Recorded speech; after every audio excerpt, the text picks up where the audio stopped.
So really, like, the energy systems to me is more like there's a continuum of muscle fibers from slow oxidative to pure fast glycolytic and a bunch of hybrids that can do both.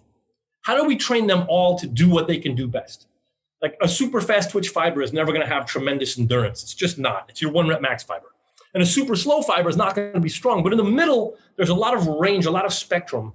How do we get aerobic capacity all the way as far up the fast spectrum as we can and get strength and power down towards the slow ones? And that's, I think, how you build a CrossFit engine.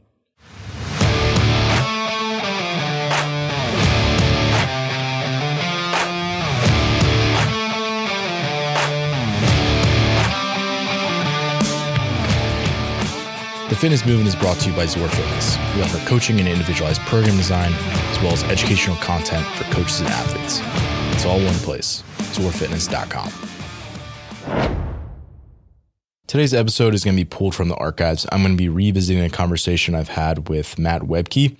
If you've heard of the Gains Lab or the Year of the Engine, both of those are him. So he's, someone in the CrossFit space who people go to basically build their engine. And there's a lot of interesting things that the kind of the take of the just general market has shifted a little bit now that things like Zone 2 are incredibly popular, whereas that was not as much the case when we were having this conversation back in 2021. So thought his perspective and some of the things that he has to just glean from the conversation, like I think a lot of his things around physiology and the way he attacks CrossFit training are very interesting and worth noting and revisiting for a lot of people. So if people haven't heard this conversation, it'll be one that you might want to break out a notepad for. So please enjoy this conversation with Matt Wiebke.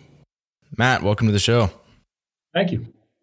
So I'm going to throw you sort of a random quote here at the beginning, and we'll just jump right into it. And if we want to backpedal and do any background or other stuff beforehand, we can do that afterwards.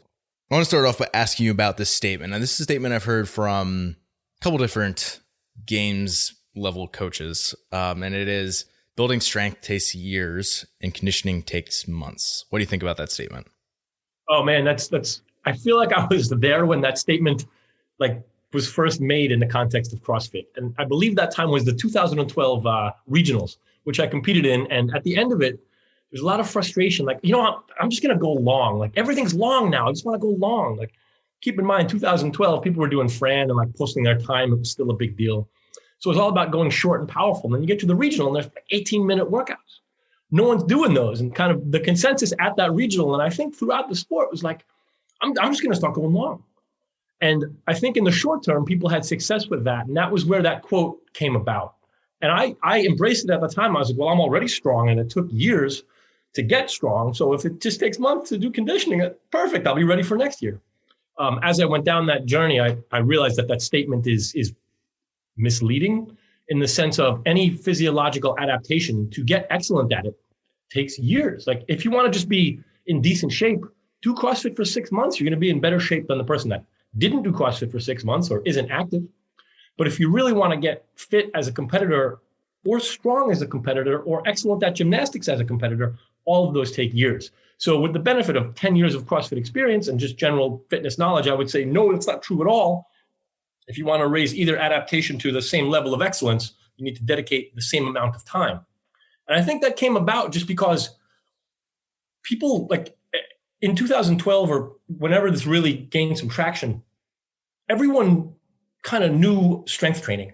If you played football in high school or you just were kind of a gym rat, you knew that you squat, you get strong, you deadlift, you get strong. So people understood that. Whereas the level of conditioning fitness in CrossFit in 2012 was nowhere near where it is now. There were guys in 2012 who could squat 500. Not a lot, but they were there. There was no one who could row a 2K in 6:15 in CrossFit. It was incomprehensible at that point. So I don't think any coaches who were saying that understood how far CrossFit would take the conditioning side of things. We kind of had a handle like, all right, a 300 snatch is going to be big. No one's ever going to hit 400, but a 300 is going to be huge. A 400 clean is like an upper limit. People could understand that. There wasn't enough context to, I'm trying to be charitable towards those coaches who said this incredibly wrong statement and see where they were coming from, right? Yeah. But I think it's just no one understood how far the conditioning was going to go. So it was like, all right, if I'm super strong and well-conditioned, that's a CrossFitter. Well, for an elite CrossFitter, I have to be super strong and extremely well-conditioned. And, again, going back to where I started, getting both of those things to an excellent level takes years. any physical discipline. You want to get excellent at archery, you better dedicate years. You want to get excellent at, basketball, it's years. So strength and conditioning are no different. And I think that statement reflected the state of the CrossFit world in 2012. But I think now most coaches would say, well, actually, excellence takes years, period. And if your coach doesn't say that, come work with us, because that's what we think. Yeah, absolutely. That might still be true for some sanctionals or a little bit lower level competitors or like sub elite, where if you're super strong and you have an acceptable engine, you can do pretty well in the sport, but you won't ever be that top tier, a full-time sponsored athlete if you don't have the conditioning aspects as well. So I think that's exactly right. And that's where it leads into one other thought, like lack of strength is a brick wall that you can't get over. You have to go through it with more strength. It's like in those workouts we've seen in the past where in the open, 16-2, 19-2, heavier and heavier cleans. Like if you couldn't hit the 275 clean, you're finished. You could row a 2K in 545, the biggest engine in the world. If you can't lift the weight, you're done, period. Well, I think strength maybe like a teeny bit more important, whereas there's never like a conditioning brick wall. You just do the workout slower. So I think it's easier for people to grasp the strength side of things because it's a step function. You either can or you can't. With conditioning, you always can, just you might be last. So I think that kind of changes the way people think about it as well, or sort of clouds their judgment. Right. I think it also might be coming from a place of like getting back in shape might take months. Like if you're detrained and you were an elite level, fitness in terms of conditioning, you can certainly get back into shape in that amount of time. But if you never had it, then it takes a different road to get there. Right. You got it. So I think in 2021, people see it a little more, everything you just said about like sanctional level, maybe super strong with an okay engine, but like full-time competitor, high level games qualifier, it takes years across the board. Agreed. Let's transition back a little bit. So you are possibly better known as the Games Lab. There's probably a lot of people have heard of that. Even if they haven't heard your name, I'm sure they've heard of that. A lot of people in space. Yes. Which it's you. Well, there's one or two it's other more people, than you, but yeah. Mostly, yeah. But I started this mess. Right. How did it start? It started kind of as a hobby. I had moved to New Orleans from Florida. When I was in Florida, I owned a gym. I moved to New Orleans. I was only there for a short term, couple of years. My wife at the time was finishing her like school, so I didn't have time to like get a job and transition. So, you know what? I'm just going to coach online with what I know. A lot of other people doing it. I'll do it part time. It'll be a hobby. We had some success with the conditioning program, and that kind of led me to dig in and say, you know what? Like I'm getting some traction here. Let's keep going and growing it. And a couple of years of hard work later, it's gotten really big. So it just started as like, a hobby, like alongside my training. You're in the gym anyway. You might as well help other people. You like to coach. You were a gym owner. You're not in a position to own right now. How else can you, explore this passion that you have? So that's really where it came from. Then it just kind of grew from there. That's cool. Those stories are always good to hear. Because it basically started when you were, I don't know if you owned it completely, but it was like your gym. And then you also were like basically giving the Gains Lab programming as sort of like an add-on aspect of that. Is that accurate? Yeah, I think so. When I set up the CrossFit gym that I owned in Florida, it was kind of like I had a decent run in the corporate world. So I wasn't like, all right, I need this gym to like pay my bills day to day. It was like, you know what? I love CrossFit. I have a level 2. This is the next logical step. I'm in my late 30s. Like I'm a little more set than, a 22-year-old just starting out. So let's give this a shot. And I recognized right away, like, we should have an online component. We should have a virtual component. So when I had to sell the gym to move, I sort of really just stuck with that same plan, just no longer owning the gym. But I sort of always knew that like fitness would need a virtual side of it. And a lot of the growth of CrossFit is directly linked to the expansion of social media. So like there's a natural synergy there that I felt with like, I like to do this. I think I can make a living doing it. And a decade later, 7 years later, here we are. Cool. Yeah. So there's a number of different things that you offer on the site, which would be thegameslab.com. If you're interested, check it out. You got not just like, stuff that you can purchase on there, but also like a really good base of what you would call, it's like a knowledge tab. So it's basically like educational resources, which is really in-depth and detailed and really good stuff. People should check it out for sure. Yeah. And one of the programs that you have on there is the Year of the Engine. Right. which is, I don't know if it's your most popular one, but it's certainly one that I've heard a lot of people talk really highly of, and it's really well respected among the community. You just want to explain what that is really quickly? Yeah, sure. So when I started getting better at CrossFit, I lived in that world of like, you were already strong when you got to the gym, but your engine is bad. And no matter how much work I did, my first approach was like, I'll just do more MetCons. 3 MetCons a day. Oh, 7 minutes of burpees. Let's do it again, for the 8th time this week. This is probably 2013, 14. And I got a little better, but it was like I was exhausted, burnt out, diminishing returns had set in. So I just didn't, wait, there's got to be a smarter way. So I went to the CrossFit Games in 2016. I was lucky enough to qualify, did pretty well in a couple of events and pretty badly in some others. I walked away from that and went, okay, I need to really be serious about like capacity, like real serious, not just MetCons, not just rowing long, but like I need to figure this out. And that's sort of where it started. So I put it out there and it kind of caught on Reddit, like, yo, this is a conditioning program that works. And it worked because it was things that I had tried 1,000 times before it finally worked. It wasn't like, oh, I just thought of this. Like, no, I've done all the other stuff. And if you want to destroy your shoulders, do these other things. But this is what I finally figured out over time. And it was originally just a 12-week program designed as like a tune-up. I didn't even go with like the year of the engine builder. It was like, do Matt's program. And in the very beginning, I was like texting people the workouts that I wrote them out by hand, very like just a hobby. Yeah. But it kind of caught on and people were like, this actually works. Again, trial and error. It works because I did everything wrong first. And it sort of got to like, all right, I finished the 12 weeks. What's next? So I had 2 voices in my head. The first is like, okay, they like this. So like there might be a business here. And the second is like, what is next? Like I need to figure this out. And the things you talked about before about like the knowledge and the articles, that mostly reflects what I learned as I studied the conditioning aspect of fitness more and more. So I grew it to a year, which is where the year of the engine comes from. And I just thought that was a cool name. It was like, the year of the engine, the year of the snake, the year of the ox, is the year of the engine. Like, sounds like a movie. Right. Yeah, it's like a movie or I don't know what, but it's just like, it's more memorable than like the Gaines Lab conditioning program.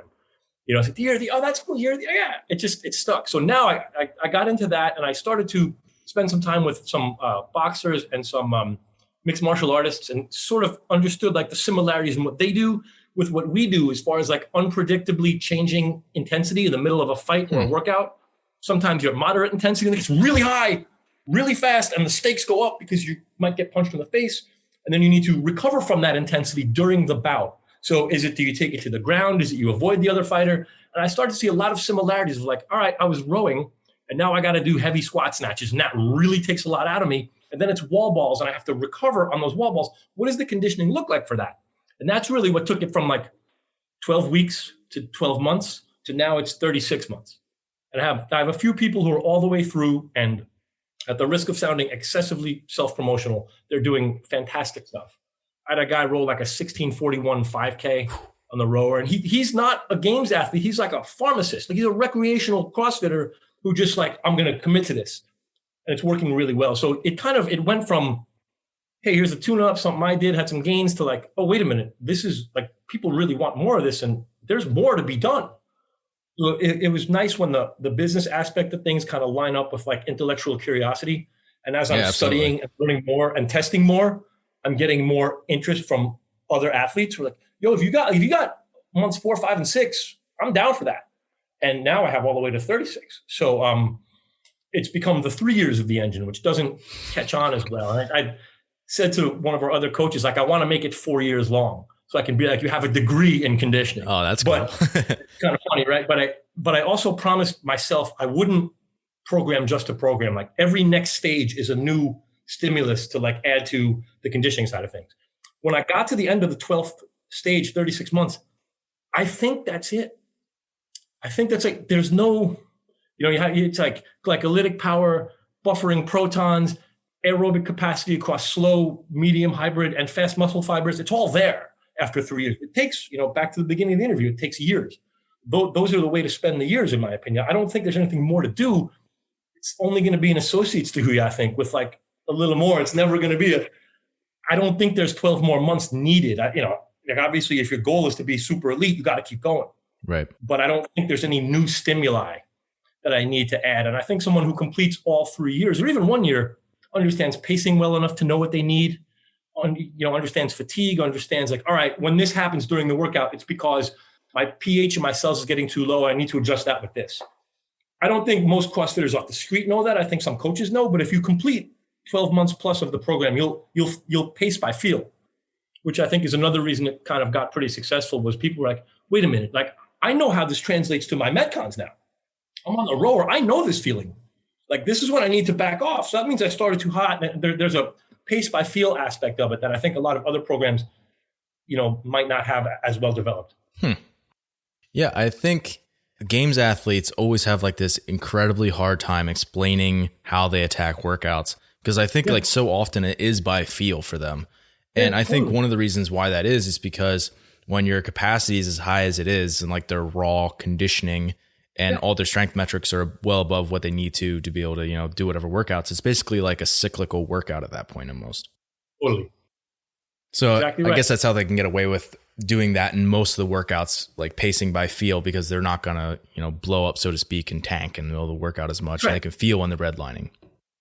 That's right. That's exactly right. Or it's like, how I've even been through this myself, and I'm at best like a marginally attached Masters Games athlete, far from elite. I know, like, all right, I have to get these cleans done by the end of this time period, or the workout time's out. So I know, like, all right, I have time for 3. Like, I just know I can do 3. If there's 5 left, I know the workout's over. If there's 2 left, I know how to. So you tend to develop that. For the real high level competitors, the challenge is not how do I pace this workout? It's weekend with 7 workouts or 12 at the games. How do I pace workout number 4 so that in workout number 9, I am still in the fight? And now, like in the world of like Matt Frazier is not competing anymore, someone else actually has that means a lot of money to somebody now. Like it's a really big deal. So for those top 10 guys, really top 20, it's more like, how do I pace this workout? They know. If you're at the games, you know how to pace a workout. But how do I pace 5 days of workouts? That's like the next level challenge that is almost kind of a one-on-one coaching problem. I don't think that can be solved remotely. I think you need to see your athlete and really have an ongoing dialogue. But that's the really advanced conditioning challenge, which is kind of unique to CrossFit. I don't think enough coaches get into that. Yeah. Anyway. You're doing individual design as well, right? Yes. Cool. Yeah. Coaching. Yeah. The one-on-one. Yeah. Yeah. We have you talked about the programs before. Again, I don't want to plug myself too much, but like there's a strength program, there's a competitors program, and, as well as the engine program. And we recently added some one-on-one coaching. That's the fastest way to make gains is work one-on-one with a knowledgeable coach. The problem is it's to make it work. The price is a little higher than like monthly programming. Yeah, absolutely. It has to be. Exactly. And it takes up a lot of time. So it's kind of on a, somewhat limited services basis. We're looking for about 15 or 20 athletes maybe to join us. But yeah, we do. We have a one-on-one coaching thing. It's not on the website yet. It's going to probably go up during the open when people are like super curious about how to improve their fitness over the next year. That's what we're trying to, line it up with. But yeah, there is a brand new one-on-one coaching thing. Cool. Yeah. I'll link to social media on the show notes. I'll link to it, or I'll speak about it and tell people at the beginning. So yeah, they know where to find you. Cool. I want to dive into some of the energy systems training and conditioning aspects. So one of the things that is super tough about energy systems training in general, if you're trying to give it to a bunch of people, so I'm talking about like you're the engine, for example, it's if you have people of varying abilities, each person, if they do the exact same workout, unless it's written in a certain way, is going to get a different stimulus from like that workout. Yeah. So exactly. One of the things I've seen you do is like write the workouts in a specific way where it's sort of what I would call like auto-regulated or like individualized essentially for different individuals. So for example, you gave one of your workouts is like death by row calories, where for example, it might start at like 15 and then like it's on the minute. So like minute 1 is 15, minute 2 is 16 until you fail. You like just keep adding 1 and 1. And then everybody's going to fail at their same threshold, but that is going to occur at a different spot. That's it. What other like, you could be specific protocols that you give or just like, kind of concepts that you can kind of create that individualization within the program. So those death by programs and the ascending stuff is for advanced athletes or for once in a while stuff, because it takes a lot out of you. Yeah, absolutely. Like if your max pace you can do is maybe 27 calories a minute on the bike, you go to 24, you got 11 seconds left. 25, you got 9 seconds left. 26, you got 2 seconds left. And then you're going to expire, metaphorically, in the next minute. So like And almost Those expired for real. Yeah, or maybe literally you try to push through it, but that takes a lot out of you. And the reason it takes a lot out of you is you're recruiting a lot of fast twitch glycolytic fibers. And when you fatigue them, they don't come back fast. So you ever see like super fast twitch athletes have bad endurance? That's why. So if you make somebody who's pure fast twitch do, a 10-minute WOD, they're going to be on the floor for a while. So those death by workouts do that. But one of the breakthroughs we had was like, you know what? We're not going to give you calorie pacing or watts or per 500 meters or anything. It's just more of a guideline of like, hey, there's a lot of intervals. The way to pace intervals is so that every interval has the same output. So if it's calories, like there's a workout in the first week of the year of the engine, 18 rounds, row 30, rest 30. And if you come out and your first interval is 19 calories because you just decided to light the rower on fire, and your fifth interval is 4 calories, it's not at all the stimulus we're looking for. Ideally, every workout or every round would be 10. And then the next time it would be 11, right? And it's like for intervals, pacing it consistently is how you make sure you get the maximum recruitment of muscle fibers and stress to those muscle fibers. If you come out blazing hot, then you fatigue the fast twitch fibers quickly and they're not properly trained. If you come out super slow, then you leave some gains on the table because you didn't stress yourself enough. Now, it's not, again, in the first week, you're not going to know pacing by feel. So we tell people, like, start a little slow, 8 calories. Oh, that's easy. 9, that's easy. 10, 11. Oh, 11's hard. Let's fight for 11 every time. So that's really like, that'll give you the right stimulus without me saying like, based on this athlete's 2K of 7:10, you should be it's hard to know. And that's one of the interesting things about the year of the engine is like, people have said to me, what's the most important part of building an engine? And at first they used to be like, you need endless oxidative capacity. Big aerobic engine. It's going to help you across the board. That's still true. That's the foundation. But a couple of years ago, I built a house and I realized the first thing I did was not the foundation. The first thing I did was clear away all the shit that's on the lot. So the first 12 weeks is like, look, this athlete was a cyclist. And it turns out at low intensity, he's good for 5 hours of work. And this girl over here is a swimmer in college and she swam, the 100. So she's on fire in the first minute. And then like, we got to get her oxygen in minute 3. And like, those people don't, their top line numbers don't tell you that much. So the first week is like, all right, you have, the giant glycolytic engine. We need to just lightly monitor that and build up the other stuff. And you have endurance out the wazoo.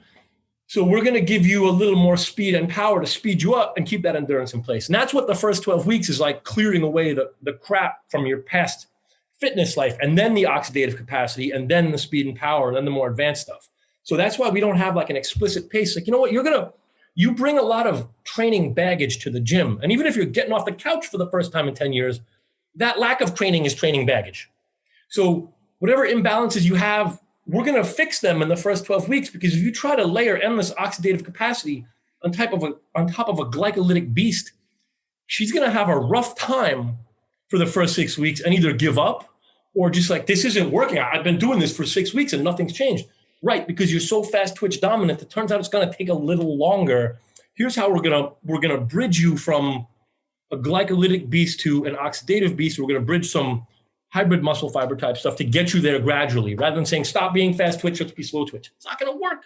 She's been fast twitch for a decade, right? So the clearing away the fitness baggage is really the first step before the building the foundation. So that was one of the breakthroughs we had too. And that's why we don't have pacing, like explicit, all right, 150 per 500.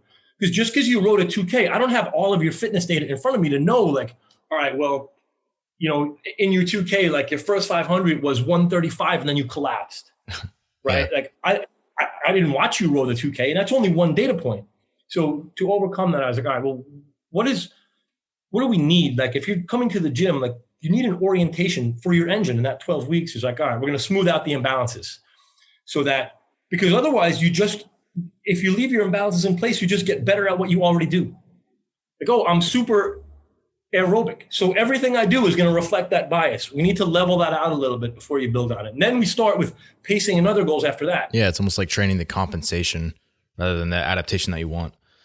Yes, you got it. Yeah. Is there a way that you test for someone's like glycolytically or oxidatively bias, which is, for people listening, this is not 100% accurate, but people might think of it as like aerobic versus anaerobic, like power versus endurance. Like those are the terms we're talking about. we can do that, but when I think of what Greg did with like, hey, there's 3 energy systems. Like back in the day when the CrossFit Journal articles still had like the drawing of the dog on them, the really old stuff, like there's 3 energy systems. Yeah. I always remember that his initial foray into CrossFit, his creation of it and the way he rolled it out was based on walking into like a Gold's Gym and seeing like machines and treadmills and going, okay, so I lift machines and then I walk on a treadmill and this is not fitness. And then the 3 energy systems was like, you got to think differently about it. CrossFit in the intervening decade has taken it so much further along that I think the thinking on that kind of conditioning has gotten even more advanced. How to test for it?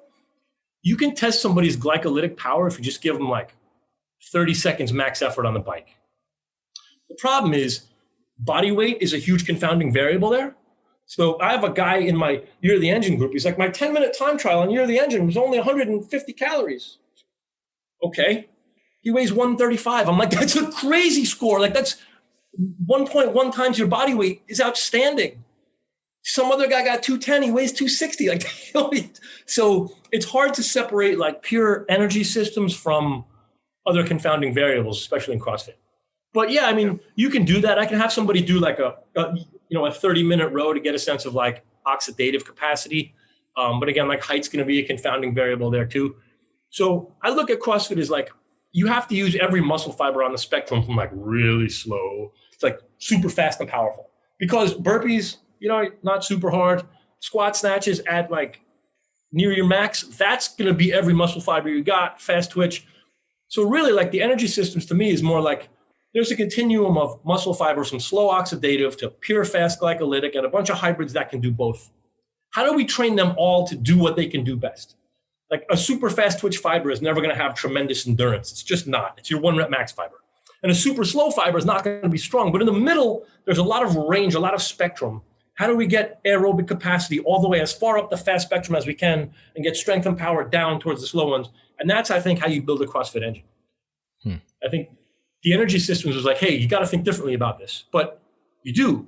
But they all kind of work together. And I think the original teaching of like energy systems are based on the duration of the workout doesn't take into account when the workout has 4 tasks in it. Right. Like when you're running, sure, because it's a small group of muscles doing the same thing 1,000 times. But like I did muscle ups, burpees, and snatches, and it was only 9 minutes. Why does everything hurt and I'm super tired? It's only 9 minutes.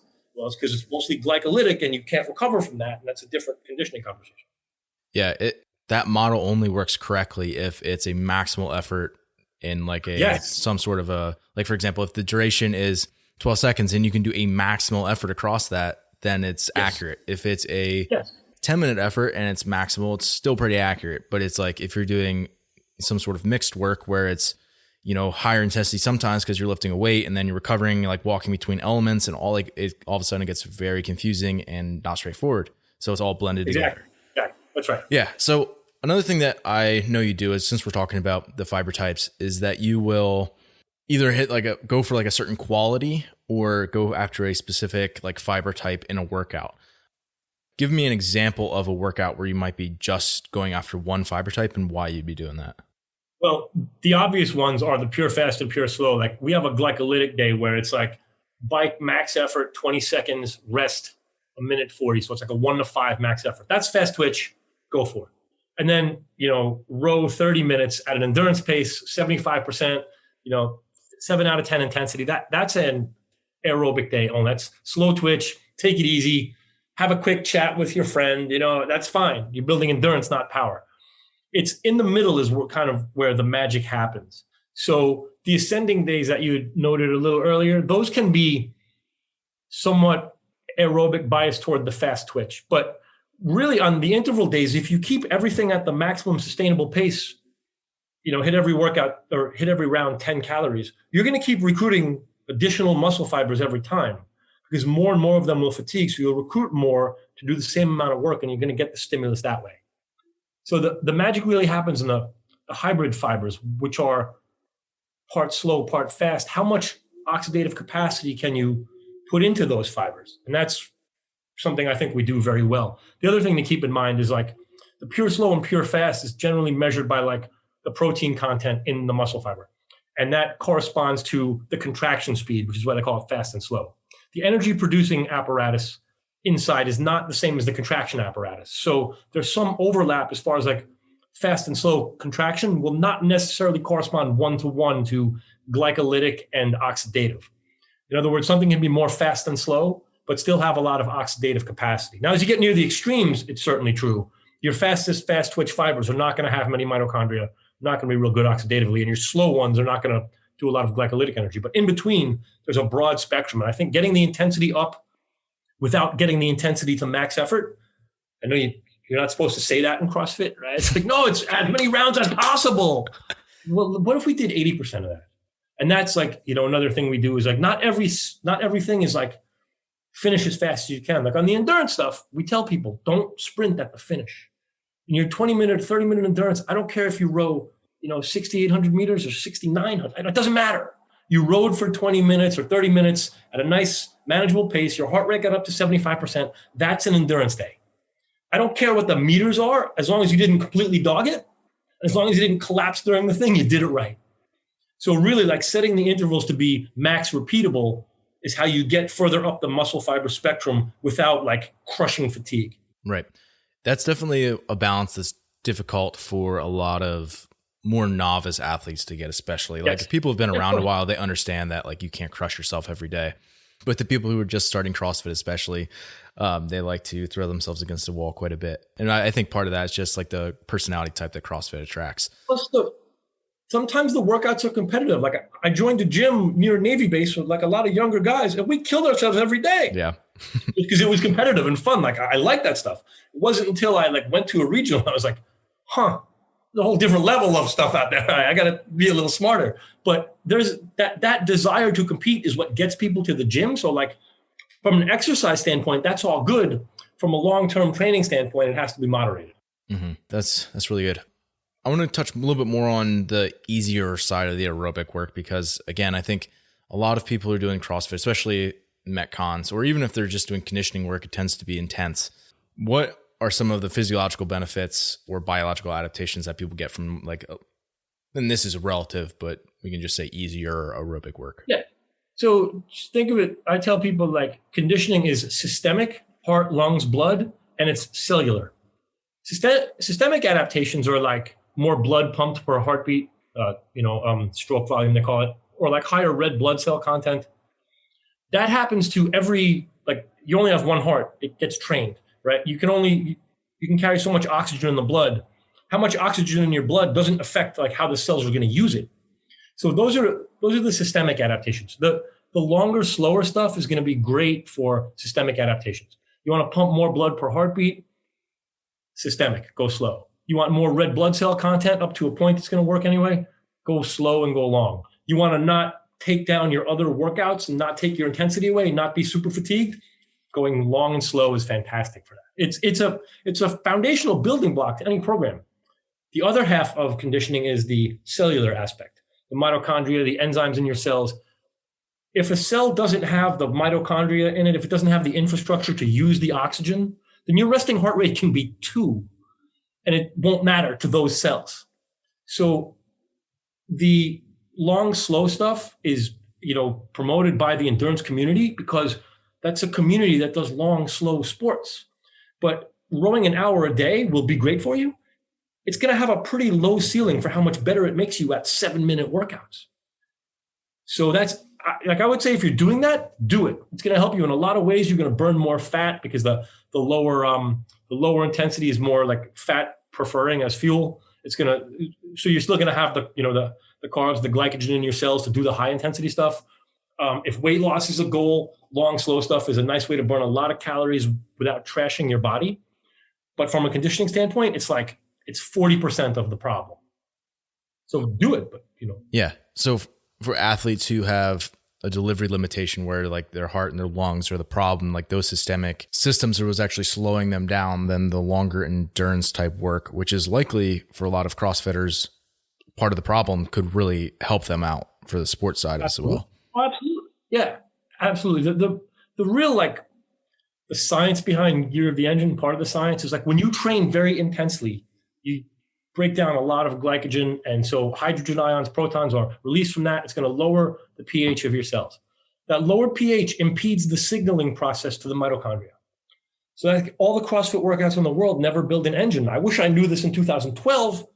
Not in 2016. I would have saved a lot of time, maybe done a little better at my one games appearance than 14th place. But that's that lowered pH is the problem. So the long, slow stuff is the answer to that. It's part of the answer to it. Yeah, it's a way to at least balance it out where you're not doing that all the time and making yourself. It takes high intensity to train your body to neutralize, to buffer the hydrogen ions, right. But low intensity is going to be, like I said, 40% of the solution. Yep. I think where people err is they've been doing the high intensity thing for a while. They realize that we're just describing like they're getting burnout and they're not getting that adaptation they want. So they stop doing that and move to the high intent or the longer, slower stuff at an easier. But at a certain point, like you have to be able to do both. And if you don't do the short stuff, you will never be good at the short stuff.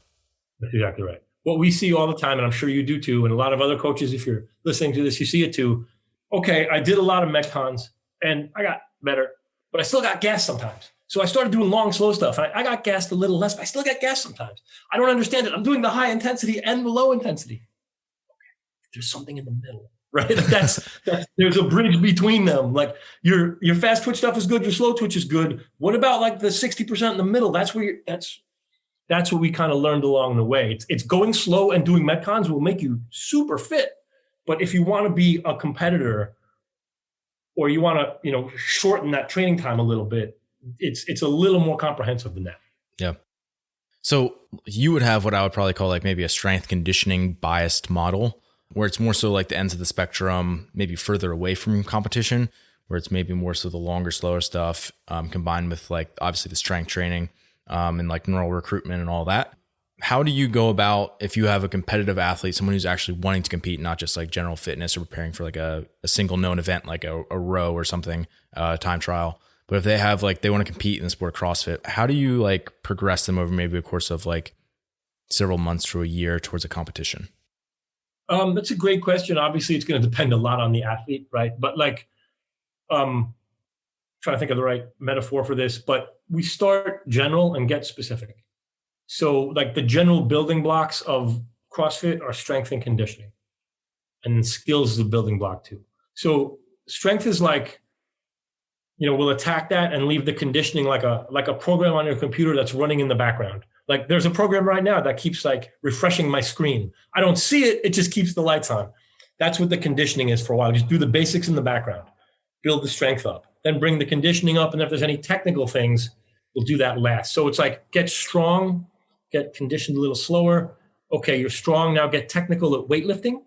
So we bring that strength over to your weightlifting and then ramp up the conditioning a little bit more.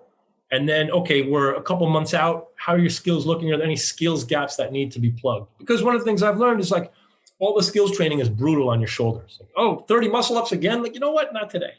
So now if an athlete's 19 years old, hey, have at it. But if you're in your 30s, like all those muscle ups, all the handstand push-ups, it gets taxing after a while. And those kind of things, if you're generally fit, can be layered on top somewhat quickly. So I would say we start general, a lot of strength, conditioning, and get more and more specific. Okay, you're strong. You got a 450 back squat. Your snatch is stuck at 200. Let's do some technical snatch stuff. And since that requires less energy, let's ramp the conditioning up. Okay, now you're 2 months out. Which skills gaps do we have to plug? Now, obviously, if there's a big problem, the athlete can't walk on his hands, we're going to address that from day one. But generally, like, yes, we start with the big picture stuff, the strength, the conditioning, then the technical stuff, and then like refining it, at the top. So. Right. If someone has all the skills, it's not that challenging to have them brush up on them within the last, a couple of months going into competition versus hammering them all the time and having that volume just beat them down. There's an intake process we use with, a gap analysis, like what's missing. Okay, you got a 500 squat. Great. We're going to do a lot of weightlifting and not a lot of raw strength training, right? You can row the 2K and, 550. Like, what are you doing in CrossFit? Like go row. But like, yeah, okay, you can't do ring muscle ups. Well, here's a progression to get you there. We're going to dedicate a lot of time to that. So that's going to take the weightlifting down. The shoulders are sore. So it's just a balancing act. But yes, in general, we go general to specific, big foundational stuff, and then refinement towards competition day. And the same with intensity. Like we'll I'd rather bias toward volume a year out from competition, because I don't want a tired athlete then trying to like get razor sharp for competition. Like the competition should be the last step in like the last level of intensity. So it's like volume high, intensity low, and those kind of cross as you get closer to competition. You're building intensity, and the competition is like the last, like the capstone of the intensity journey. So it's volume and then intensity as you get closer. And when to make that switch is athlete dependent. Yeah. Yeah, basically an X, but at what point does that X intersect in terms of volume intensity spectrum as athlete? It depends on the athlete. If you're super advanced and it's your fourth trip to the games, then you probably don't need to ramp up the intensity until you get pretty close to competition day. If you're, trying to make it sanctional and you're a decent athlete, but you're not high level yet, you might need to see the intensity sooner so you have some idea of what it feels like. Yeah. When, fourth place, top three go to the games, and there's one workout left, and the guy next to you is the guy you're competing against, like that intensity is going to be blackout. So I'm not saying I would black out an athlete too often, but they should know what it feels like to be out of breath and there's 30 thrusters left. Whereas like a super advanced athlete has already felt that. Right. And I'd still take the same approach. Like, all right, it's the off season. We're going to do the general stuff, but you can hold off a while on the sport specific training on the advanced athlete versus like the intermediate level who's trying to get advanced needs more sport specific. Yeah. If someone just hasn't done a lot of MetCons where they haven't done novel movement pairings and, for example, they haven't done muscle ups after they've done wall balls, like you don't know what your shoulders feel like after you've done those until you've actually done that. So it's more important to get that specific experience. You got it. And we're kind of reaching an inflection point in the sport. If you look at the top guys and girls too, they were all there in like 2013. Like Noah Olson was at the regional when I went. I think he was probably 14 years old. He was at the regional in 2012 when I went. And like at that point, he was killing every event, but he wasn't strong enough. So he got like last place on a heavy deadlift thing. And like, that's why he didn't make the games. I think every year since then he's made it. And I bring this up only to point out that everyone who's at the top now has gone through like, I'll just do more volume. But wait a minute. So you're now getting an up and coming generation, like the under 25s now, who actually started training smart from the beginning. Yeah. But the people who were there 8-9 years ago have done 5 MetCons a day. They've done it all wrong before they got it right. And those people are now at the top. So they've all been through the same crap I have, and they took it a lot further than I did. But so everything we're talking about is the product of doing it wrong first. But yes, general then specific, ramp the intensity up closer to competition. Mm-hmm. So it sounds like you have people do a lot more absolute strength, like for example, like powerlifting type stuff further away from the competition, like more of a base phase of like generating strength. Is that accurate? In principle, yeah, but it again, depends on the athlete, but it's like, you don't need a lot of weight to teach someone weightlifting in the beginning if they're new at it. Like I've had people come in with a 475 squat and like a 155 snatch. And this is a person who's never really done weightlifting before and just yanks the bar off the ground and, muscle snatches it, right? I was that guy. I get it. That guy should be snatching, 265, 275. You can get him much closer to that number with slow pulls, with lightweight, snatch balances, with block work. That's not massive intensity. Right. And their snatch will go up very quickly because the underlying strength is there. It's a different situation if you got a guy that squats 405 and snatches 275. Like, all right, everything lines up. You know how to snatch. Your ratios are good. You have to get stronger. Yeah. For most people who are kind of like, all right, I like CrossFit. I think I want to try competing. They squat 365 and they snatch 205. There's a lot of work that can be done on both fronts. So it really just depends on how the athlete presents themselves when they show up. But in general, yes, I would rather devote some time to making the athlete just strong, full body strong, squat, deadlift, press, and then introduce the weightlifting in manageable doses to get them technically advanced. And then once they're balanced, when your numbers are balanced, it means if you get stronger, if your squat goes up, your snatch will go up, your clean will go up. When you get to that balance, it's great. But most people the first time they do weightlifting is CrossFit. Oh, that was snatch. Okay. I thought that was done by hairy Turkish guys. I'm going to do that. Okay. Right. I mean, that's like the stigma that weightlifting had before CrossFit. It's Russians, it's Bulgarians, guys on a lot of juice, but it turns out there's more to it than that. So it just depends how the athlete shows up when they walk in the gym, how to balance. But yes, for the most part, in principle, start with the basics, strength and power, and then layer on the weightlifting on top of that. Start with the conditioning, and then the last layer is the skills. But it's always athlete specific. Right. And that's one of the good things about individual design, one-on-one programming is that like, you can sit down with a coach like you and like they'll look through all the ratios of your list, be like, oh, like, snatch might be, 60% of back squat, for example. And if you're way under that number, obviously you're going to spend way more time working on the, the speed lifts, the Oli lifts, and you're not going to spend as much time doing the slower lifts, and like vice versa. If like your squat's not good and you can clean 90% of your front squat, like you just need to squat more. like that's what it comes down to. Right. So that's it. Yeah, that's one of the really helpful things about individual design. Another thing that I've heard you talk about, and I know this is in another one of your programs on the site, is like power conversion, essentially is what I would call it. So like taking strength and moving it more towards the speed end of the continuum. So like absolute strength moving to absolute speed, moving that down the continuum somewhat so it's more transferable to sporting contexts for a lot of people. Are there specific like techniques that you use, drills, that sort of thing? I guess so strength versus power, these words get used interchangeably incorrectly, including by me all the time. Like, oh, that athlete's really powerful. Like, no, they're strong. What's the difference? Strength is force. So like an 800 deadlift, 600 squat, that's a strong athlete. But power is force and velocity. So like the example I always use is like a baseball pitcher and a shot putter are both throwing things as hard as they can, right? One throws like a 16-pound shot. The other one throws a 5-ounce baseball. They both want maximum power. But if you saw a shot putter next to a pitcher, they look different. So they train differently. The shot putter, because he's throwing a fairly heavy object, spends more time working on force. So they're, I forgot where I read this, but 50 to 60% of their training time is in the weight room getting stronger. The baseball pitcher, some pitchers have never lifted a day in their lives. Yeah. Ball still goes 97 miles an hour. It's leverage, it's technique, it's velocity. So bridging those two gaps between the shot putter and the pitcher is where power comes from. So like an 800-pound deadlift is a lot more strength than a 400-pound snatch, but a lot less power.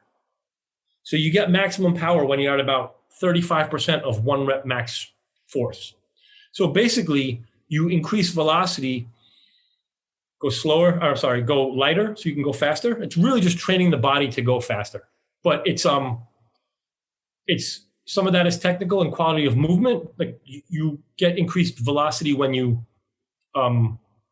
move more efficiently. And the rest of it is things like plyometrics, stretch shortening cycle, teaching your body to like store the energy from movement and then let it go on the next rep. So it's really like most people that leave build up the force with strength and then the velocity with like increased quality of movement, some basic plyometrics and more unweighted stuff. In short, to go faster, you have to go faster. So jump squats, right? Drop jumps, depth jumps, a lot of jumping, things like that will actually build up the velocity side of things. Some of that is, genetic limitation, like fast twitch fibers are faster, period. And while that can be trained, you can train your fibers to get faster. There's some boundaries about that, some boundaries around that. But the velocity side of things is really go faster to go faster, go lighter, unweighted, jumps, stretch shortening cycle, acceleration, sprints, shuttle run, things like that. Yeah. I find that stuff especially helpful for like younger masters athletes who are like, it seems like if you watch like a lot of the teen athletes, like their cycle speed on movements, like even when they're doing like 1 rep maxes in like, they snatch 1 rep max, it's so fast versus like when you watch, cycle speeds for a lot of the masters athletes, like that's one of the things that slows down the most. Even if it's the same weight, their speed of contraction is less. I know. I watch myself on video sometimes. It feels so fast. I'm like, wow, I'm slow. like among guys my age, I'm one of the fittest. Like I'm so slow. And then you look over, they all are. Okay, it's not so bad. But yes, and part of that is like training. Unless you're training explicitly for explosiveness and velocity and power, you're going to slow down. Like muscle fibers get slower with training. Anybody who's a masters athlete now has had a phase in their life where they were like, if not a distance runner, like a recreational runner, or they just run more, like, I'm going to run. That slows down your muscle fibers so much. It just slows them down. It converts from like type 2 fibers will become hybrids and it biases everything towards aerobic energy production and less ATP phosphorylation potential, which just means the concentration of ADP is lower. That's what training does. It slows you down unless you avoid that. By the time you're a master's athlete, so like 35 plus now, 40 plus, you've already had, like, I had a phase where I was running like 50 miles a week. I was lighter. I felt okay. It's pre-CrossFit. That I must have lost so much power off of that I have to then build back, right? So like training slows you down unless it avoids. By slows you down, I mean increases the complement of slow twitch muscle fibers. Right. You're basically optimizing for being slow.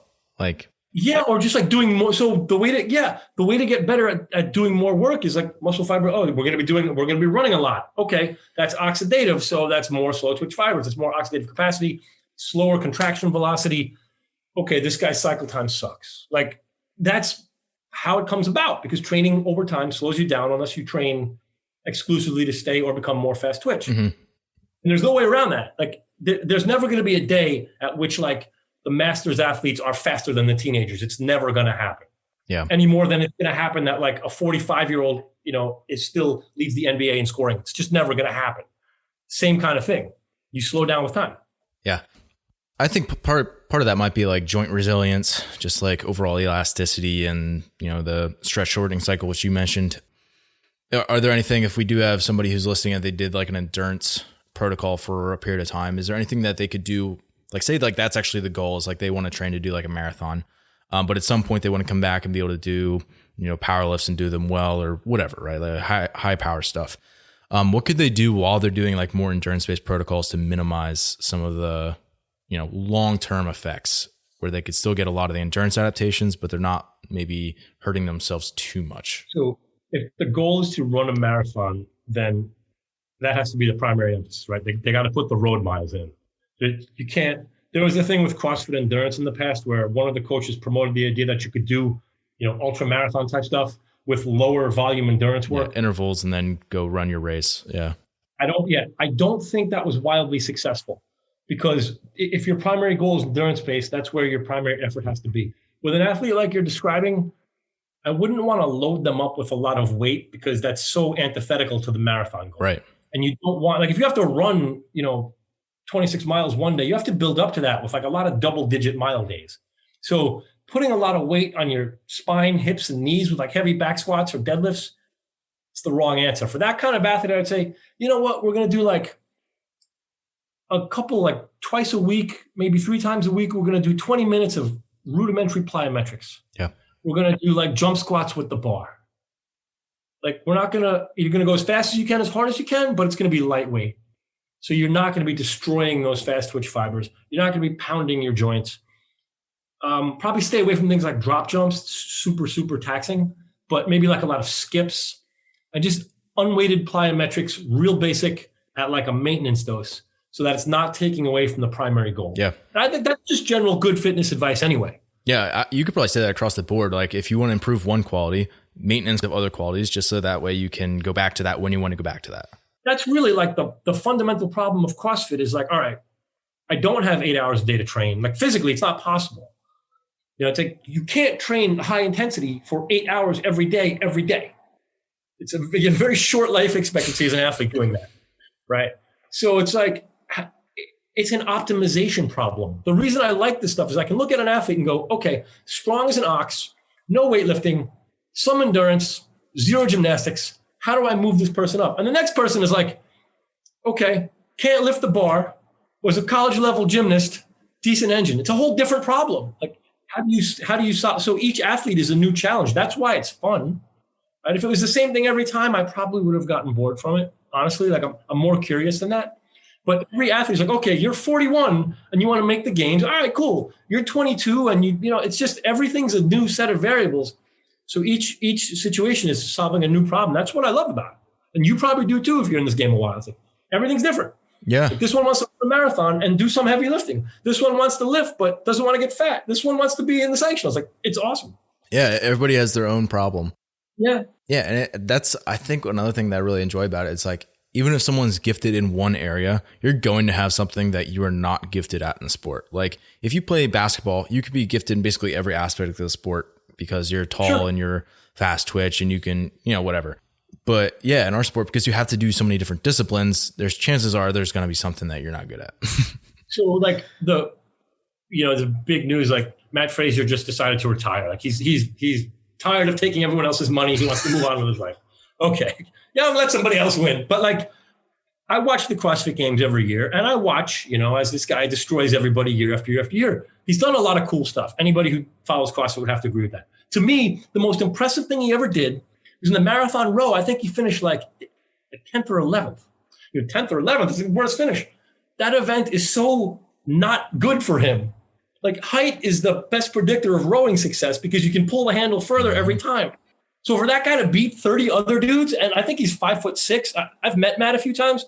He's no more than 5'6". So like for him to do that and be in the top quarter of the field is like the exact example of you have to be good at so many things. So, all right, you're a weightlifter. You clean 380. Big deal. You're supposed to clean 380. You're a weightlifter. But at 5'6", you're not supposed to be like, one of the top 10 rowers at the CrossFit Games. And he was.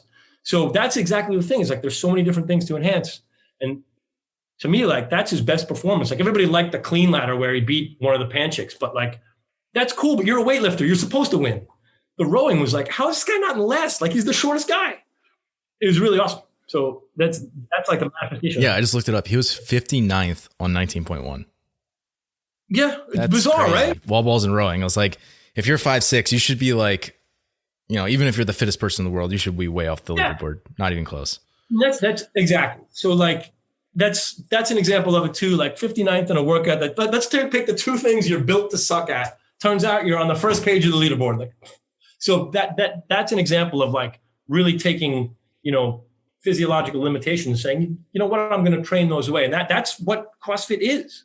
It's like, where am I limited? Like, all right, I'm 6'3". Like I'm never going to be that great at chest to bar pulls. My arms are too long. How do I get good enough at them so that my strengths can shine elsewhere? It's the same problem for everybody. Yeah.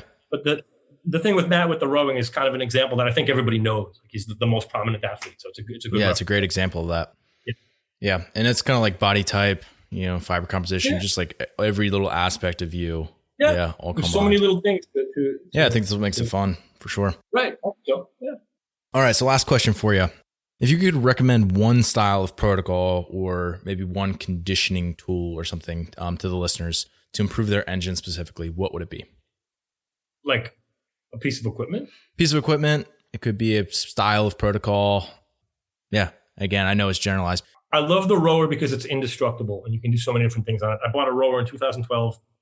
My use of it is well documented on social media. The only thing I've ever done is oil the chain and change the batteries.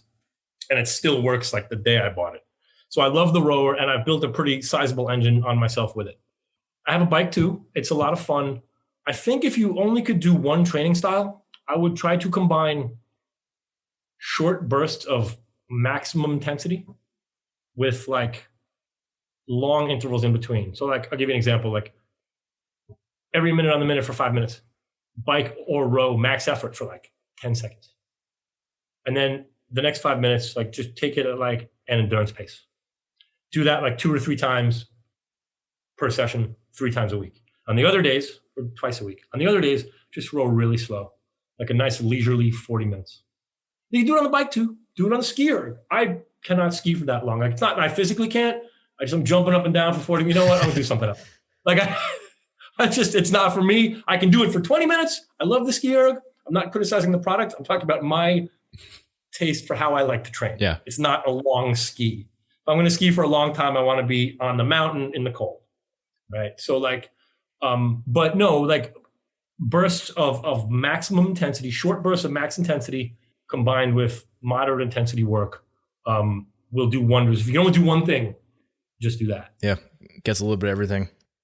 Yeah, exactly right. Exactly. If you want to be more technical, you're training the ability to neutralize hydrogen ions or protons, keep your pH up, and then you're building oxidative capacity behind that. So you won't get a ton of glycolytic power that way, but you'll have enough, and you'll have enough underlying oxidative power that you'll do really well. I love it. Cool. Hey, Matt, thanks for doing this today. Oh, thanks for making time. Thanks for listening today. If you're someone who just started listening to the show, I would encourage you to subscribe so you can stay up to date. If you're someone who's been listening for a while, I would encourage you to rate and review the show. And lastly, the best thing that you can do to support our work is also the best thing that you can do for your performance. And that is by hiring one of our coaches. Until next time, stay the course.